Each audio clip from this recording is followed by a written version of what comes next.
Bathurst 1000 is just around the corner, but what we have here is a Ford versus Holden contest of a completely different nature. Both of these utes are effectively factory modified utes. This one here is a HSV Colorado SportsCat. Over here we have a Ford Ranger Raptor. Both been modified, but in different ways. This car has a standard Colorado powertrain, but different suspension front to back. The Raptor's got the new powertrain from Ford, which is a 10-speed automatic with a 2-litre bi-turbo diesel. That's replacing the 3.2-litre 5-cylinder in some models Ranger. It's the only engine in this.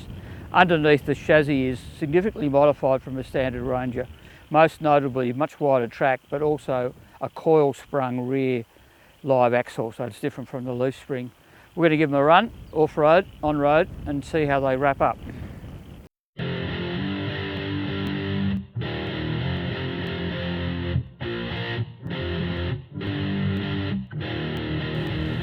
This is the Ford Ranger Raptor, 2-litre 4-cylinder bi-turbo engine, 10-speed automatic, claims 157 kilowatts and 500 newton metres, so a bit more than the 3.2-litre 5-cylinder engine that is in Ranger and will continue in Ranger, even though this engine will be now offered as an option in Ranger.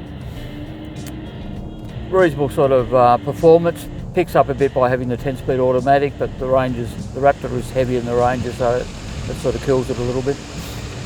Big changes is the chassis compared to a Ranger. Coil springs at the back, watch leakage for lateral location, 150mm wider track with different wishbones at the front, trick shocks, different springs, different sway bar. Rides softly, it works really nicely off-road. On-road, with the softer suspension and the big tyres on it, it's lost a little bit of the sharpness of a normal Ranger, but still quite acceptable. Very quiet and refined, nice package.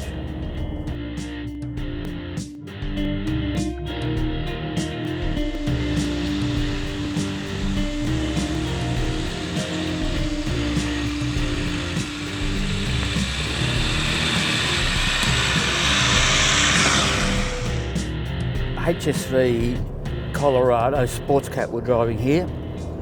HSV done quite a few things to this vehicle, but mainly chassis wise, the powertrain standard. Main change of the chassis is a bit of lift, different springs, dampers, sway bar at the front, more wheel offset for a wider track. Back ride height's the same, so it's lift at the front but not the back.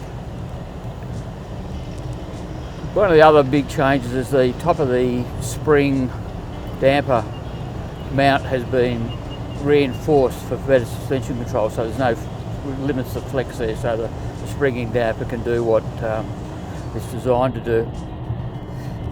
Effectively, it's made it a better road car, but also because of the extra lift and the wheeler tyre package, it's better off-road, so you know, good job. It's a win-win compared to a standard Colorado.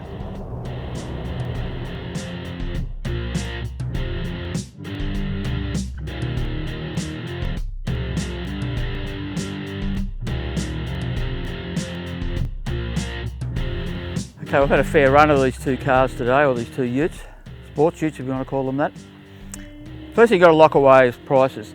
This is about 75 plus on-road costs. This, as we're testing it here, is 63 plus on-road costs. But you can spend more on one of these. You can buy what's called SportsCat Plus, which gives you big front brake rotors, 4-spot calipers, and an automatically decoupling rear sway bar. That adds about $6,000. If you want to go one step further, you can add remote reservoir shock absorbers, which adds another about 3.6, I think. So by the time you do all that to this, if you want to, not that you have to, because this is fine the way it is, it's fairly close to this in price. To cut to the chase, driving them off-road, this is much better. It's more comfortable. It just does it more comfortably. It's a more competent and capable off-roader. As an on-road drive, I prefer this. It's tighter, more accurate, and the steering feels a bit better planted.